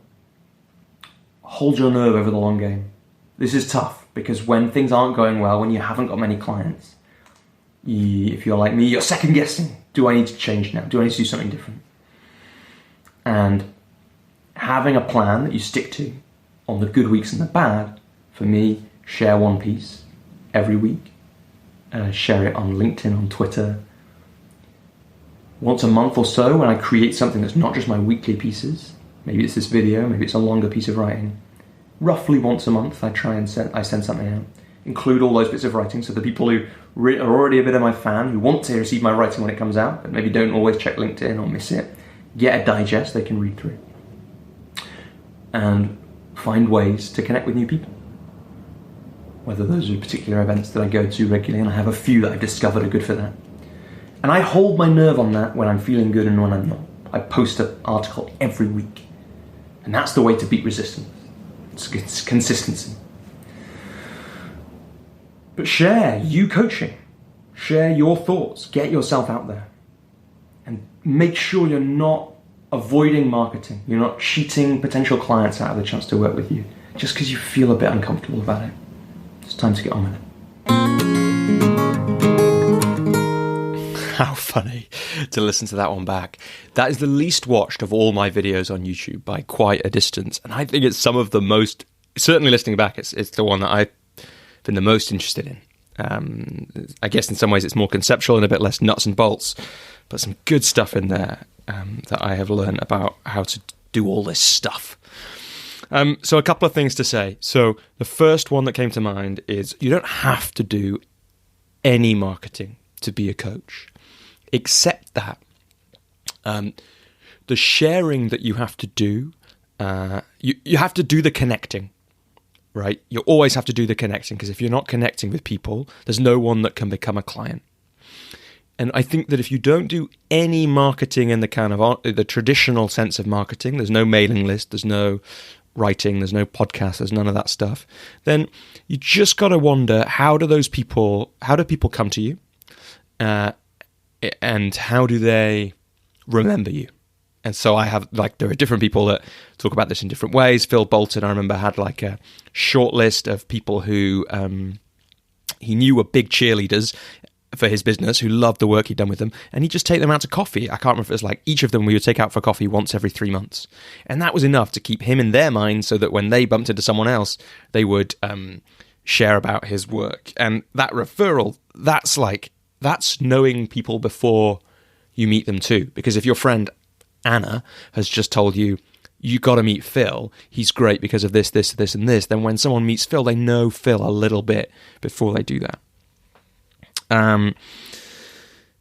The other thing, I guess, that was interesting about this particular clip, this particular video, is just how much it is a part of how I've grown my business. So, including this podcast. Isn't it funny that I mentioned, just before you know it, you'll have a bunch of podcasts, and here we are on episode 8. And I strategically built this a bit more than that, but I wouldn't be surprised if we get to episode 30 and it will be like that. Just like it's still weird that I'm at 12-minute article number 160 now, or something like that. And that's just done one a week, and keeping that going and being present on LinkedIn in that one channel that I've chosen regularly and well. Yeah, and then the last thing to say, I just think that marketing story that I told in that one that I got from Ewan's article is just such an important one. It's such a good way to shake the resistance out of us. And so, make sure that you remind yourself that by hiding away from marketing because you think it's sleazy or because, for whatever reason, and from sales techniques, there is an extent to which you are only cheating the people whose lives you might change. And don't do that because they need you. So I think that's all for now I've got to say about that. Except that I do think that those things connect with people. Share something about yourself somewhere so that people can be reminded of you in that moment where they realize the conversation, the kind of work that you talked about, the conversation you once had with them is exactly what they need more of now. And do great work so that people are telling people about you. Like that is at the core of all this. The next video, funnily enough, going from that one, which is like the least watched on YouTube, it's got like 60 views or something, to the next one, which is one about my pricing. So I'm just going to tell you the story in this video of how I priced my coaching from start to whenever this was done last year sometime, maybe a year ago, about sometime early 2019, I think.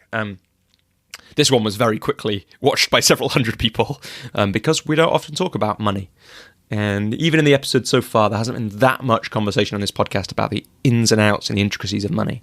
So, enjoy this. And then I'll be back again just to tie up to offer some thoughts on that from a year's perspective, a year in the future, and also to just tie up this episode because this is the last of the videos for this episode. I'm sure you'll be very sad to know that. And but in the meantime, enjoy me talking about how my prices have evolved over the time that I've been coaching.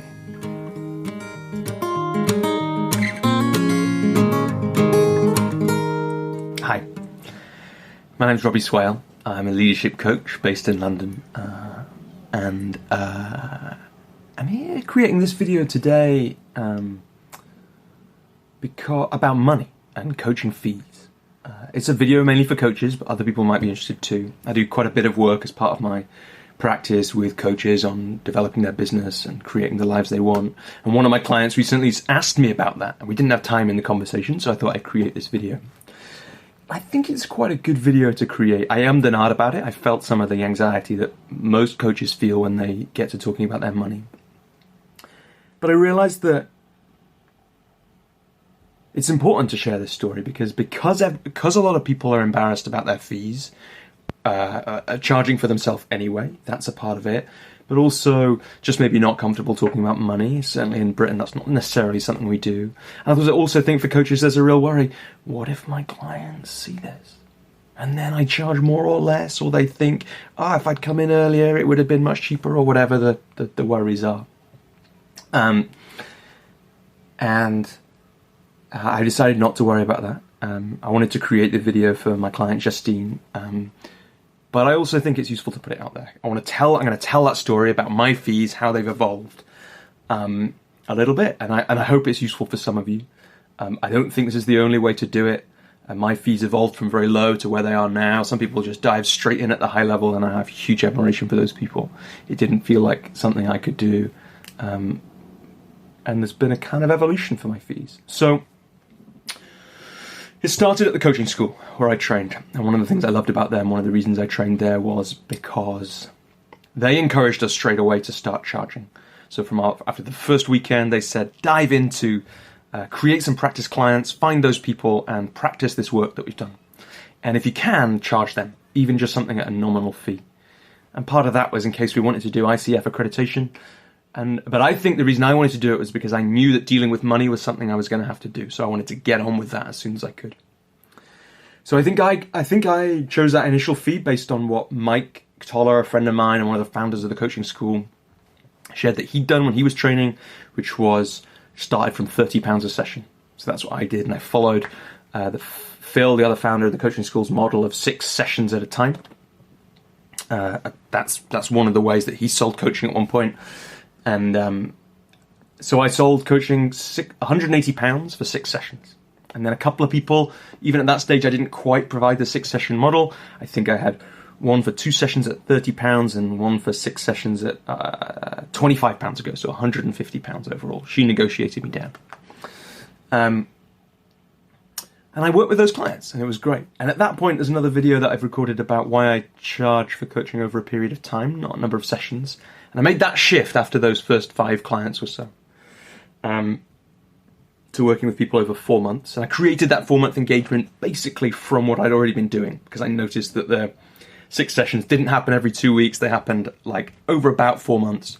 So I was like, okay, if it's 6 sessions over 4 months, let's make it £50 a go now. £300 for that engagement. And I ended up doing more than 6 sessions for that, but that was fine. That was part of how I worked. And I did a few engagements like that, I think 2 or 3, maybe 4, I can't remember exactly.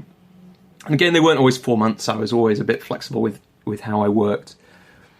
And then the next engagement was, I think, £450 for a 4-month engagement. Interesting thing about that was that client, we didn't end up finishing our work. That client went off to do something different and didn't want the money back. I offered several times in several different ways. Said, no, it's fine. Let's leave it as it is. Then I moved on to £600 for an engagement. I think I only did that one at £450 and maybe 2 or 3 at £600. I'd have to check the numbers exactly, but a few clients at £600 for an engagement of 4 months. Did some powerful work in that way at that phase, and it was exciting. Alongside this, I was doing this is my private rates. I was starting to do other work, associate work by this point, where the fees worked slightly differently. And that was quite good because it made me say, our fee is whatever it was, and maybe like £1,200 for 8 sessions, or 6 to 8 sessions, I think was one. And that was an enormous amount for me to say. But once I'd said that, my attitude and energy around money was different. And that's one of the lessons I learned. So one of the lessons I learned is, I only have to say the number to people for my energy to be different. And if I say it to myself, the energy gets a bit different. And if I say it to someone else and they either say yes or they don't even have to say yes, sometimes if they just don't laugh in my face, my energy shifts around it. So I did one engagement at £800 for 4 months and then went to £1,000 for 4 months. And in fact, I didn't even do an engagement at that level. But I remember the woman I said it to, she didn't laugh, and suddenly my energy was different about it. I was like, it's not outrageous to her that it would cost £1,000 for 4 months of work in this way. She said no in the end, but it didn't matter. My energy was different. By this stage, I've probably been coaching about 15, 16 months, I think, and I was working part-time in a leadership development company at the time. And with Joel, my coach at the time, we played a money game. It's a version of Rich Litvin's 90-day money game where you set yourself a target of proposals based on the amount of... So what's the amount of money that I would like to create in the next 90 days, times it by 4, and then make that amount in proposals, not necessarily in money, right? That you can't control. What you can control is proposals. But to hit this target that we set, I had to change the number. It just didn't add up, even at £1,000. So I made it 1,500 for 4 months of work, and those were the proposals that I made. And again, my energy changed around it. And by the end of the game, people were saying yes to me at that rate.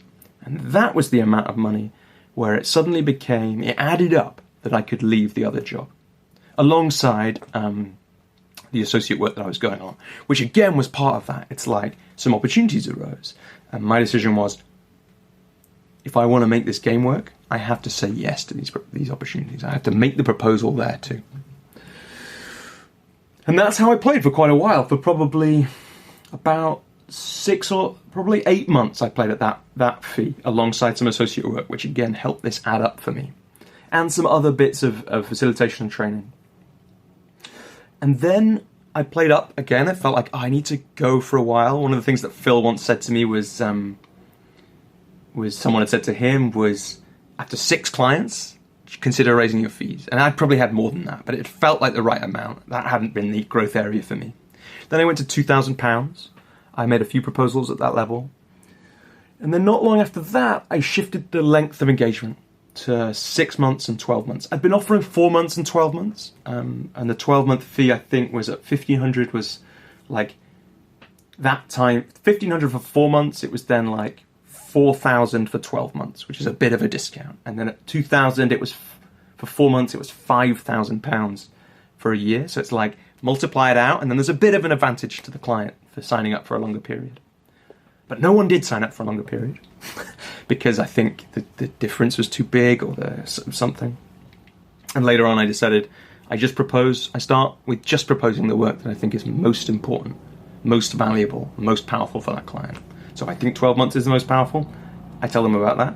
If I think 4 months or 6 months is, I tell them about that. When I first went to 6 and 12, I just extrapolated so it stayed at £5,000 like it was for 12 months, but 6 months was just pro rata up from that, £2,000, so it was 3,000. Later, I grew that quite a bit because I was working with Rich Litvin, who wrote The Prosperous Coach, co-wrote that at the time, and we were playing with this stuff. And I went quite a lot beyond that. I made some proposals at £10,000 or £6,000 for 6 months. But actually I settled down in the end to create the lifestyle that I wanted, which is where I am right now in this moment. The minimum fee that I would offer someone to work with would be £7,000 for 12 months and £4,000 for 6 months. And that's where I am right now. I can't guarantee, if you're a prospective client watching this, that that's where I will be when you speak to me, because each day, each week, each month, I learn more, I grow more, I spend more on my development, and the value that I can provide definitely increases. The last thing I would say about all this is to return to an idea that I've shared elsewhere before, but that I think is really important. So money isn't, the great analogy is the lifeblood or the petrol, right? So in a car, money is the petrol in the car. It's not the point of the car, but it is something that enables the car to run, and without it the car can't run. And that's what money's like for your business. So I'd encourage you to play with this however you can. If you're a coach, jump your fees if you can. You're always underestimating it. I have a friend, and we play a game with each other sometimes where we check in with each other about money, a proposal for something, and we might say, we get to play the other part, which is, now you should be charging more than that. You're worth more than that, because we tend to underestimate what we're worth.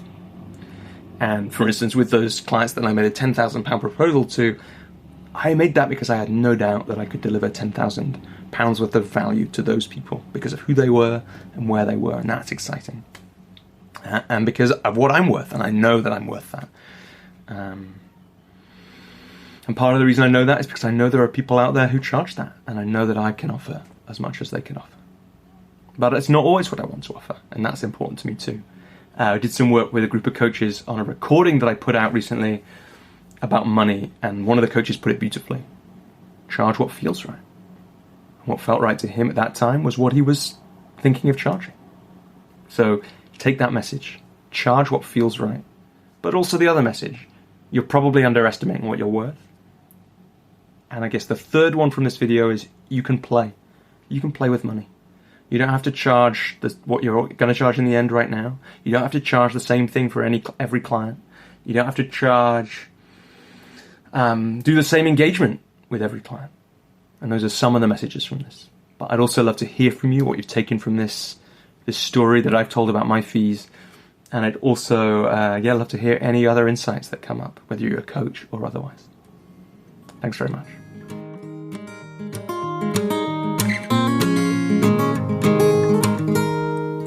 Yes, the sound of another helicopter coming into Battersea Helipad during that one.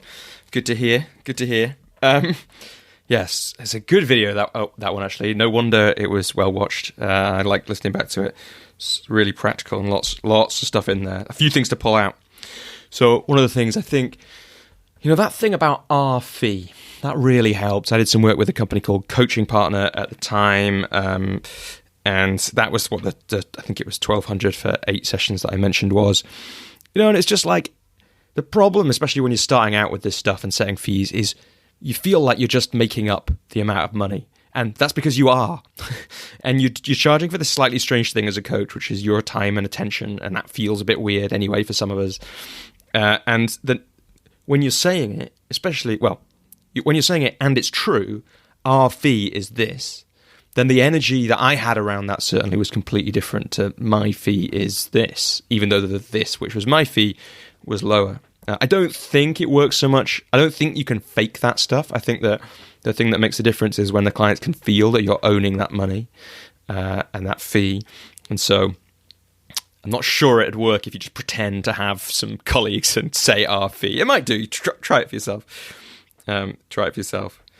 Another thing I wanted to catch was, there's that bit where I say no one signed up for the 12-month engagement.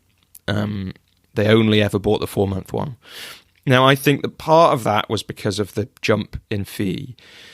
But I think there were definitely some people who would have signed. They, in fact, told me later on they would have signed up if I hadn't told them about the 4-month option. But with the jump in fee from $2,000 to $5,000 or $1,500 to $4,000 being quite big, and the then the time commitment 4 or 12 feels like quite a big jump as well. They really would have said yes to the 12 and paid the money and not felt ripped off at all if I hadn't offered them the 4-month engagement. And so I think that piece that I said, which is offer clients the work and tell them you're doing this. This is the proposal I would make to you for how to absolutely get from coaching with me the most value that you can, given everything I've learned about you so far. And I don't have attachment to that. Sometimes people change their mind. I've had suggested 6 months to someone and told them why, and then they've said, no, I want to do 12, and vice versa, more recently. So, but I think that thing, like, you can have the menu and you can give everyone a menu of 3 or 4 ways of working with you if you want, but going back to leadership, which you spoke about in an earlier video, bring the leadership. You know about coaching way more than your clients. And so if you've got a strong feeling that 12 months is the right thing for you, tell them that, because they need that help. And if they disagree, they'll tell you. Like, bring it with that same kind of non-attachment that you do to your coaching too. A theme I wanted to pull out, which I didn't pull out so much, I kind of mentioned it a couple of times, is do the sums. So the money game with Joel made me do the sums on the money game. And by implication, the money game made me do the sums for my life. But the truth is, you need to work out how many clients at your current fee you would need to have in a year to make the amount of money you want to make. One of the great bits in the Prosperous Coach book is create your lifestyle first, right? So how much money do you want to have? Just, and for me, I worked in the charity sector most of my life. I don't need to make a huge amount of money to be making more money than I've ever made before. But other people may have lifestyles and requirements that mean they need to make a lot more. But your number of clients needs to, at some point, be going to add up with that. And, if at the fee that you've got, you need to be creating 6 new clients a month or 2 new clients a week, that's a lot of work to be doing. Because if you're creating 2 new clients a week, you need to be meeting maybe 4 potential clients a week. And that means you need to have 5 or 6 contacting you because you don't meet everyone. It's like that. The numbers quickly get strained one way or another. So doing those sums, I think, is really important. And that's really what happened to me, when I was doing the Prosperous Coach Salon with Rich and playing with bigger, I said I made some proposals at 6 and 10 grand, even a bit more, I think, a couple of times for 6 or 12 months. And part of that was playing the game, right? Of like, I want this to add up. I want to be more wealthy. I want to be more prosperous. And also the competition of being in a group program is great. It's like if Kristen and Mina are making $10,000 proposals, I felt a bit cheated in that program actually, because I was making pound proposals and some of the others were making dollars proposals. And it was pre-Brexit, so the pound was stronger. But I was like, I wanted to do that. And also it felt like a moment to celebrate when I'd made a £10,000 proposal and I'd sat there and I'd gone, it cost £10,000 to work with me. And again, the guy hadn't laughed in my face. And that's like, okay, my energy changes around myself then. But then I did the sums again. I realized by that point, I didn't want to have more than 5 of my private clients at once to go with the way my business looked, to go with some associate work and some other bits and pieces, and the group programs that I run, that kind of thing. So that meant I realized that 5 private clients at $7,000 each was another $35,000 plus the associate work plus the group program, and it's like, this completely adds up for what I want. And then I just realized, and then that's the minimum. And then if I want to charge more at some point, I can. And I do. My base is slightly higher than that now. I think I did 8 and 4.5 last time I spoke to someone, maybe something like that. And again, it varies a little bit in different ways. Yeah, a couple of clients at that level recently, but it hasn't really changed much in the last year. A couple of proposals higher than that, the odd little bit lower than that too. And so those maybe are two more things I just want to bring in. One is, so first, there's that great bit in The Prosperous Coach where a lot of the time in the book they're talking about high fee, high achieving clients. And then there's a brilliant chapter written by Steve Chandler, I think, saying, yeah, but also fill your practice. If you haven't got any clients, you're not really a coach, it's okay to drop your fees. Drop them to $30 a go. And then when you've got 100 clients or you're full, stop, whatever it is, like put it up again and play with that. Like it should be something you play with depending on what your energy is, the true energy. And that's hard because most of us have some kind of stories about ourselves wrapped up in money, but be willing to charge high fees or low fees. Like there's no better or worse. It's just different ways of playing that stuff. But in a minute, I'll get that. But there is something about the amount of money you charge people, which is important. But just to throw in there at this point, which I guess it's a question a client asked me, a member of the Coach's Journey group program last year, but it's also like, it goes back to that thing of what if my clients hear this podcast? There's a sense of fairness that we worry about. And look, there are lots of ways to think about fairness and fees. And look, if a client of mine, and if someone's listening and they're like, what, you mean you charge some people less than me? It's like, I'd be happy to talk to those clients about that. It doesn't kind of really happen that much because it's only usually a few £100 here or there. And if a client came back and said, if I said it costs £10,000 to work with me, and then the client came back and said, yeah, I can't do that. It's like, well, if £7,000 would make the difference, then we could probably talk about that, and we probably would. But mostly that's not the case. And that's because the money isn't just about the money. And this is the last kind of important thing to say. When I first shared that money video, my coach Katie, from episode 1 of this podcast, said, I thought you were going to talk about that and you didn't. And it is like the money we pay for coaching changes our energy around it. And what I'm looking for with the fee that I'm proposing to someone is the sweet spot. The sweet spot that will get a client really bought into the work we're doing. I only want to coach people who really want to do the coaching, who are going to take it seriously, who are going to make the most of it, who are going to take action. And money can have an effect on that. What I don't want is it to flip people into serious money scarcity where they get tied up, where it's all they can talk about. And I say that to clients. Like I tell them, look, if this is going to get you to that place, we shouldn't do it, or we shouldn't do it now. And we can talk about how to do that. And sometimes that means that if someone is really wealthy and they're coming to speak to me and I make a proposal of £7,000, that's just not going to make that big a deal to them. And 8, 9, 10 might more get them in that place of, I am going to absolutely make the most of this. And the reason I know how valuable that is because I've paid more than I feel comfortable with, but not more than I can manage for coaching. I've paid a bit more than I could manage, and it got tense at times. So I'm careful of that with the people I work with.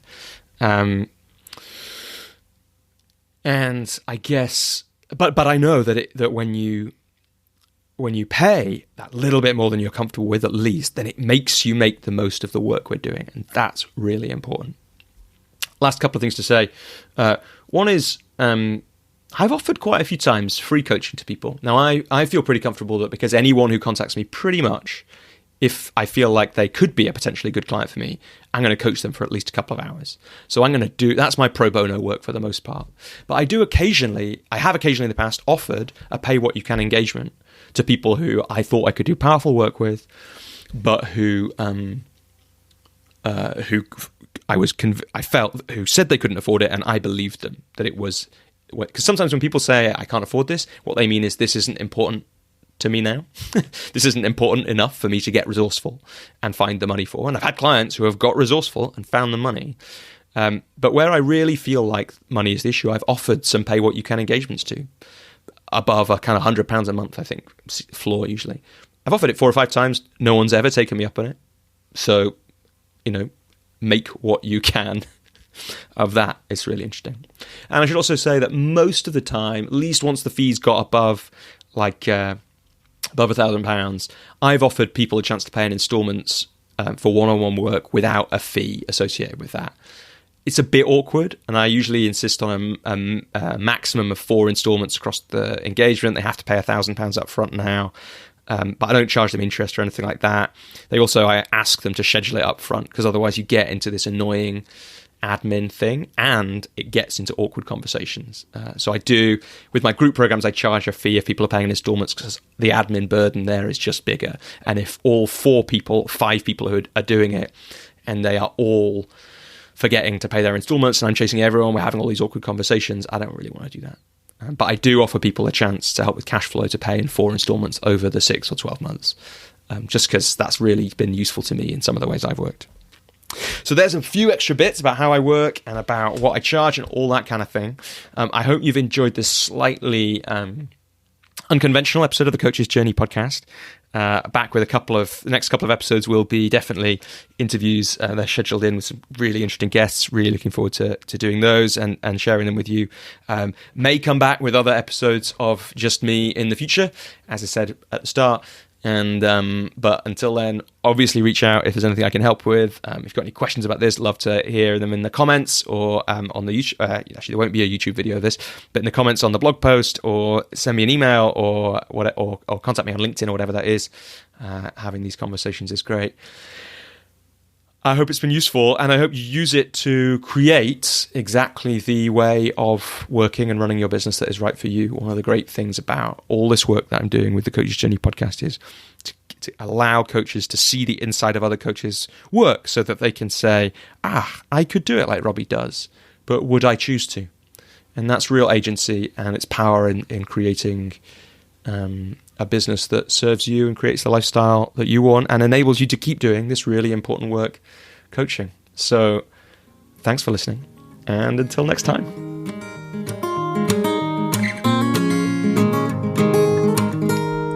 Hello everyone, Robbie here again. One last thing just to share with you before you all head off to whatever the rest of your day holds. And that is that I have recently, as I'm recording this, launched the Coach's Journey community. I wanted to come back to this episode because I think that this episode in particular captures some of what happens in the community calls and the Coach's Journey community. And if you've loved this episode, hearing me talk about all those different aspects of the coaching business, life as a coach, those kind of things, you might be interested to join the community. I created it as a way for me to support coaches who want to create thriving coaching businesses, who want to thrive as people while they do it, and who want to get to know other coaches who are on their journey too. And I created it to be affordable and flexible, which means that membership starts from as little as about £10 a month, and but if you want to be a full member, when you get access to all 10 community calls each year, plus some one-on-one time with me, it costs about £100 a month. But hopefully that means that people can engage with at the price and the level of engagement and commitment that really supports them. And if all this sounds interesting, you might want to head along to thecoachesjourney.com/community. The community is also a way of supporting this podcast, helping it keep going, helping it reach more people. And if you're interested in that, but you're not interested right now in joining the community, you can also become a supporter of the podcast at thecoachesjourney.com or at patreon.com/The Coach's Journey. You can, of course, keep reaching out to me in any other of the ways I've mentioned. At the end of this episode, feel free to always message me, ask any questions, or throw anything my way. I'd love to help people in whatever way I can, and hope that I might see some of you on a Coach's Journey community coaching call someday soon. So other than that, best of luck with your coaching. Keep up the great work, and let me know if there's anything that I can help with.